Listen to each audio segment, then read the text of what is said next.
Sesuai dengan citranya sebagai negara kepulauan, tradisi dan kearifan lokal di seluruh penjuru Indonesia sangat beragam. Kali ini kita pengen bahas dari sisi kulinernya nih guys. Membicarakan tentang makanan gak akan ada habisnya deh.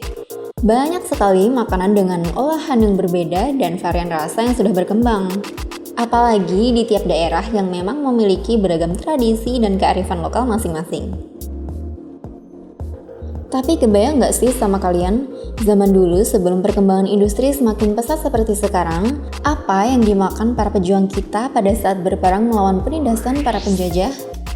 Apa saja sumber makanan yang menemani para pejuang gerilya, atau bahkan penduduk yang pada saat itu bahan pangan dieksploitasi oleh penjajah? Ini dia informasi buat kamu, 5 makanan yang menjadi bekal para pejuang Indonesia.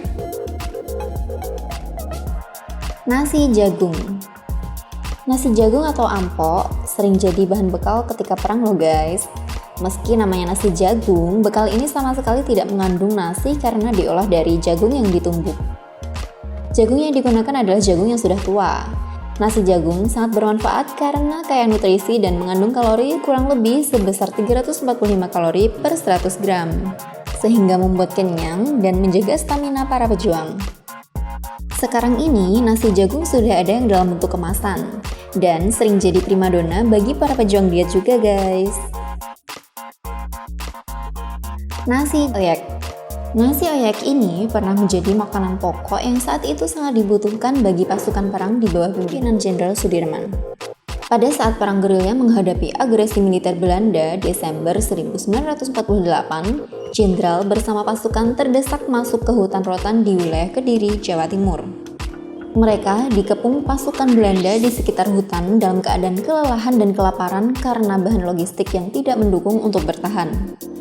Hingga pada suatu malam, Ajudan 1 Jenderal Sudirman, yakni Kapten Suparjo Rustam, diperintahkan masuk ke area pertahanan musuh dan menyelinap ke pemukiman warga untuk menukarkan sarung dan baju bekas dengan bahan makanan. Makanan yang didapat bukan berupa nasi putih, melainkan nasi oyek yang dimiliki masyarakat sekitar. Namun, siapa sangka, nasi oyek malah membuat pasukan tetap bertahan dan kenyang lebih lama karena nasi oyek mengandung karbohidrat kompleks lebih baik daripada nasi biasa.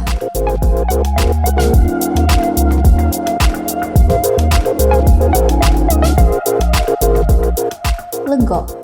Para pejuang di Aceh biasa membekali diri dengan legok. Makanan khas Aceh ini terbuat dari tepung ketan, pisang, dan sagu.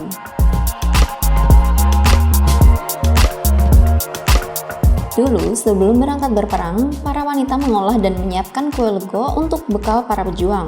Campuran pisang kepok dan sagu ini terbukti efektif menghilangkan rasa lapar. Lego punya kandungan potasium yang dapat mengurangi ketegangan dan penyempitan pembuluh darah dan arteri.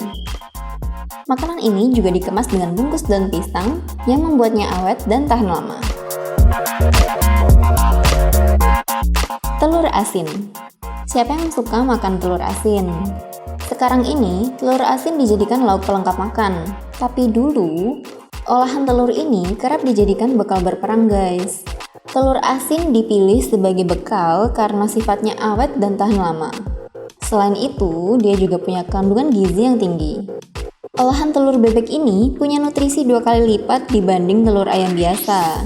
Telur asin juga praktis, mudah dibawa dan gampang dimakan.